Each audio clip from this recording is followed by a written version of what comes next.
covering the stories that impact your life, your town, your state, and your future. This is The Means Report with your host, Brad Means. Hello, everybody, and welcome once again to The Means Report. We certainly appreciate you spending part of your day with us, where we have a very busy show with a very busy guest, and we're going to get right to it. You can find out all of the happenings in the great state of Georgia today on this broadcast, and you can find out what's going on in Augusta and how those issues are perceived from Atlanta by the governor himself, Brian Kemp, kind enough to be back on the set of The Means Report. Governor Kemp, thank you so much for taking time out of, as I mentioned, your nonstop schedule.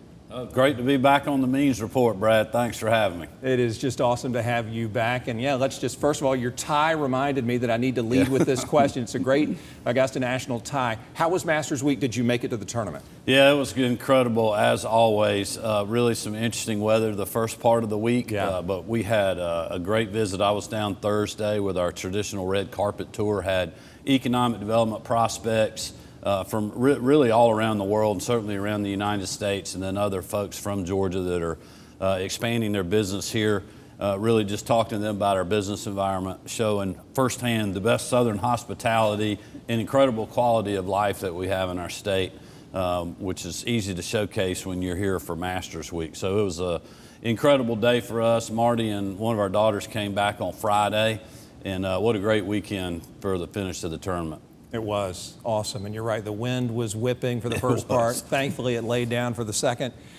You mentioned that red carpet tour. I know that it has a big impact here in Augusta, but from your perspective, what does the Masters do for Georgia statewide? Does it help parts of the state outside of Richmond County?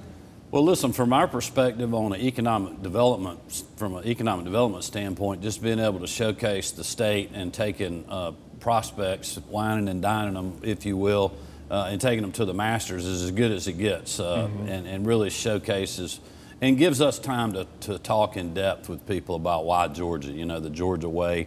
And the folks here in the CSRA are so good about that, the local chambers, all the different surrounding counties that are involved in that, not just Augusta, Richmond, but Columbia and Burke County, and just the local partnership that we have, we get to showcase.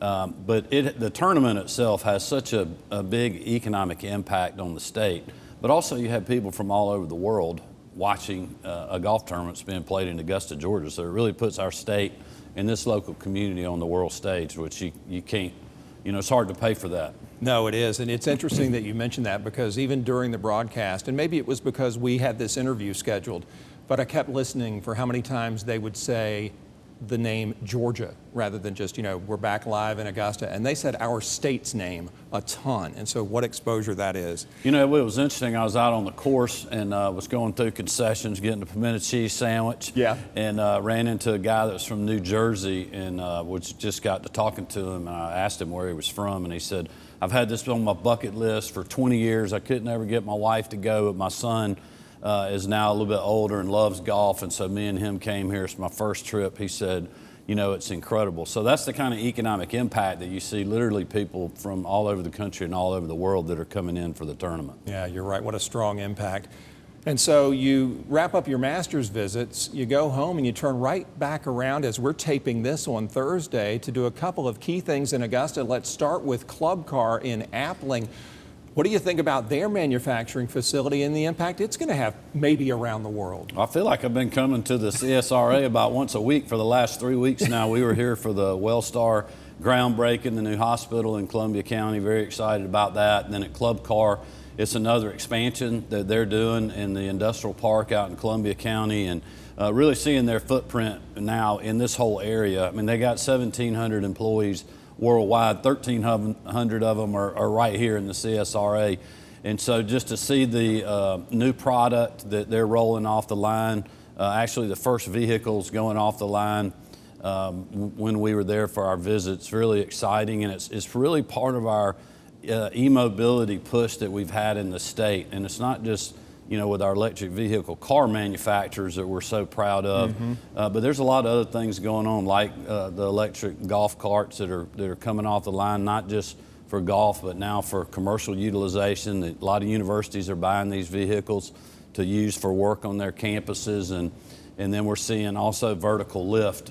We have a manufacturer in our state too, so that market is emerging. So we're very excited about just that being part of our diverse portfolio here in the state. Governor, real quick, what would you say to people who may be a little bit uncertain about e-vehicles, a little bit apprehensive about whether they should purchase one for fear of running out of charge, and even in the state of Georgia, maybe having a long drive to go to get to the next charging station? I'm sure that this is something that's been addressed in Atlanta. Well, it certainly has, and it's an issue that we continue to work on. Look, my thing is you got to let the market work. Yeah. You know, we don't need to be forcing people to drive electric vehicles. We need to let them make that choice because of the performance or because of how the vehicle will perform or for what the mission of your company is or what you individually want to see. I think a big part of the problem right now is the Biden administration has pushed and mandated so much. Now people are pushing back going, I don't want the government mandating what I need to do. Exactly. And then they've pushed the mandate so hard, it's outpaced charging and people getting used to the vehicles. And I just tell people all the time, look, if you don't want one, you don't have to drive one. But if you ever haven't driven one, you should drive one, see the performance or see what the use would be, whether it's one of the club car commercial uses that they have. I drove an electric Porsche recently at their North American headquarters by the Atlanta airport, just an incredible vehicle. And I tell people, people aren't going to pull their bass boat to the lake with an electric vehicle right now. They're going to do that with their, F-150 or their Chevy Silverado or their Dodge Ram. But when they get there and they're on the lake, they're going to be fishing using their electric trolling motor. Right. I used an electric chainsaw the last 2 weekends. And so I think we just need to let the products in the market emerge, and the customers will drive where the market's going to go. Now, that being said, these companies understand what's going on right now with some of the concerns, but they also know that the long-term growth prospects are out there, and they believe that market is going to come, and they're preparing for that. Great insight, and I appreciate that. Let's look at a date that has thankfully come and gone. It's April 15th. The tax folks have gotten their due from all of us taxpayers, but you were in town to sign a piece of legislation in Augusta to reduce the tax burden on Georgians. Is this, if I'm understanding it correctly, an extension of the income tax cuts you've already spearheaded? Yeah, so we passed the largest state income tax cut in history 2 years ago. The budget that we passed this year funds that tax cut for the start of that this fiscal year. So Georgians will see that reduction in their income tax rate. What we announced before session is we have a formula to take the rate down below 5%. And we started at 5.75.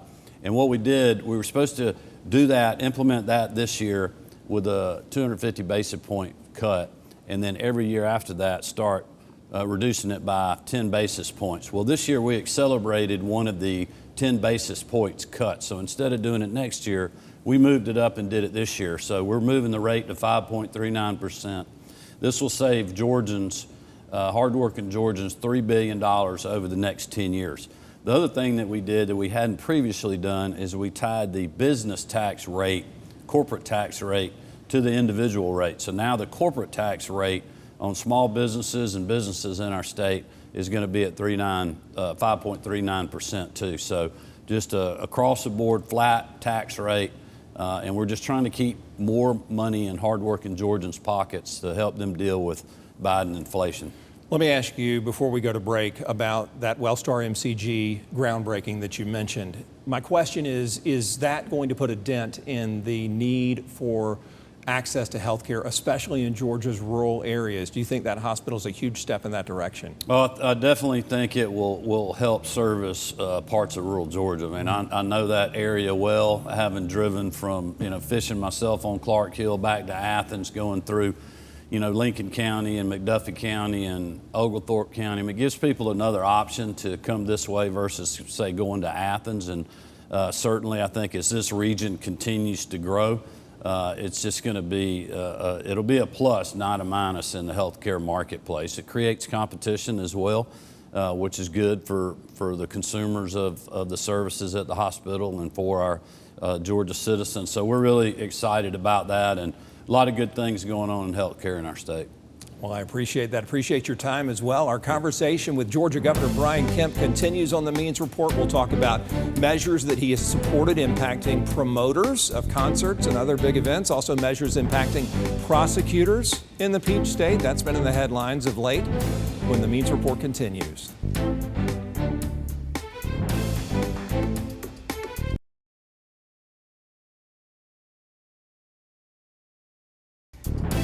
Welcome back to the Means Report. We appreciate you staying with us. Georgia Governor Brian Kemp, our very special guest today. I want to talk about, Governor Kemp, a couple of measures that you've supported in recent months. One, since we're in the spring break season, was to hold promoters liable in the event of damages during the big events that they put on. Is this kind of a spring break, big concerts, big outdoor event piece of legislation where you're protecting those municipalities that host those events?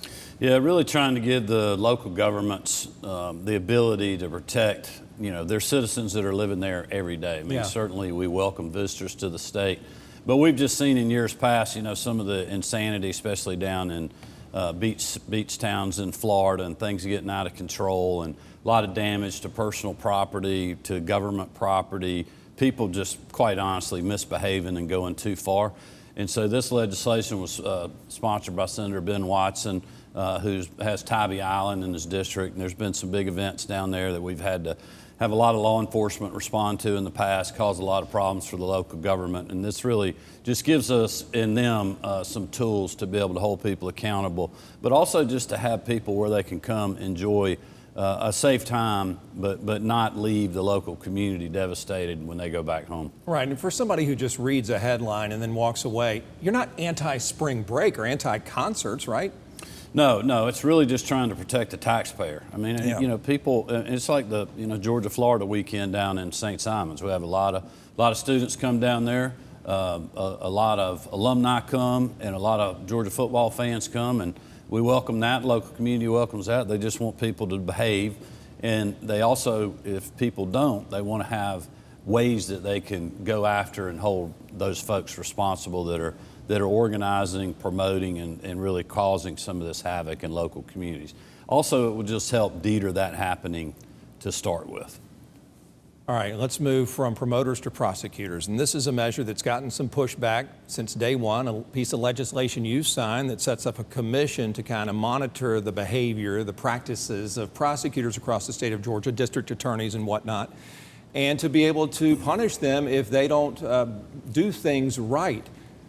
The question is, why did you support this? Some voters, some opponents say, look, if we elect these folks to the office, why do you have to have a commission to kind of, second guess or watch them off to the side? Well, listen, we elect judges to office too, and for years we've had oversight through the Judicial Qualifications Commission for our judicial branch and holding our judges accountable. This legislation was modeled exactly after that, but for our prosecutors, because Brad, unfortunately, we have had prosecutors, and we've seen this all around the country, that literally are not enforcing the law. They are turning a blind eye to the law. They are, turning to get out of jail free cards because they've been backed by radicals like George Soros, and we're just not going to put up for that in our state. If a district attorney is doing their job and following the laws of our state, they have nothing to worry about.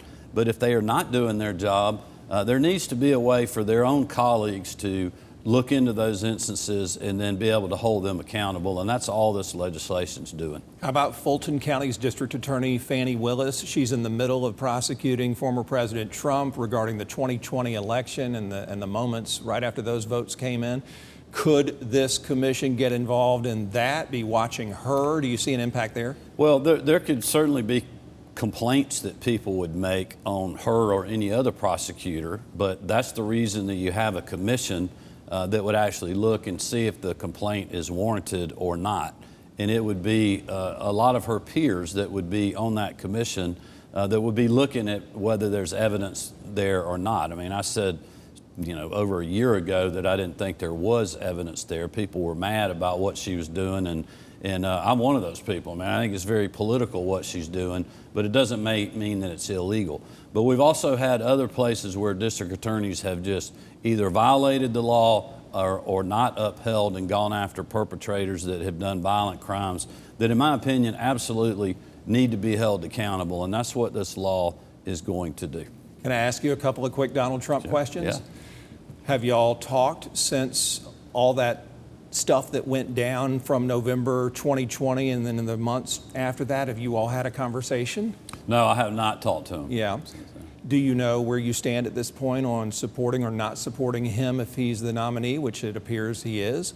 Well, look, I have said I'm going to support the Republican ticket up and down the ballot. I'm working very hard to make sure that we re-elect our great members of the General Assembly, many people in the local delegation here, good Republicans, good conservatives that have been governing this state for well over 20 years now, that have us the #1 state to do business, that are pushing agendas through, like we talked about, cutting taxes and making sure that we keep our communities safe and have great economic development and opportunity and great health care in our state. And so, you know, look, I'm going to support the ticket up and down the ballot.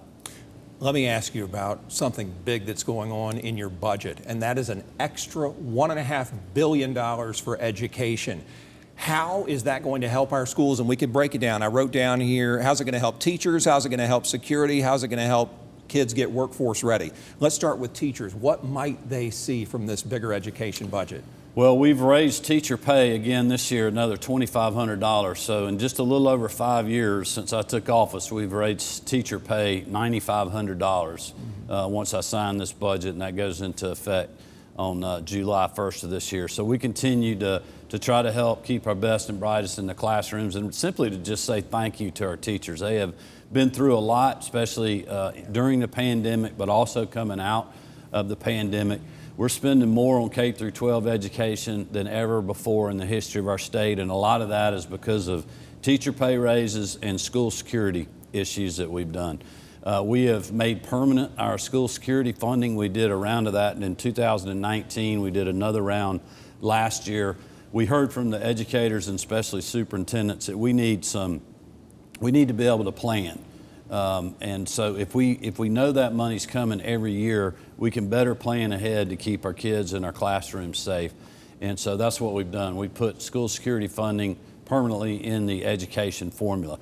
And then we also had great success this year with our school choice legislation. After a 2-year fight, we now have school choice in Georgia. Have you signed it? I couldn't see where you had. Are we still in that 40-day period? We're still in the 40-day period, so we're working on that. We're reviewing all legislation now, but looking forward to signing that. And that is going to help our kids and our parents that have kids that are trapped in failing schools. Governor Kemp, people who don't like that, though, say that let's say it's a $6,500 voucher per family so their kids can switch schools.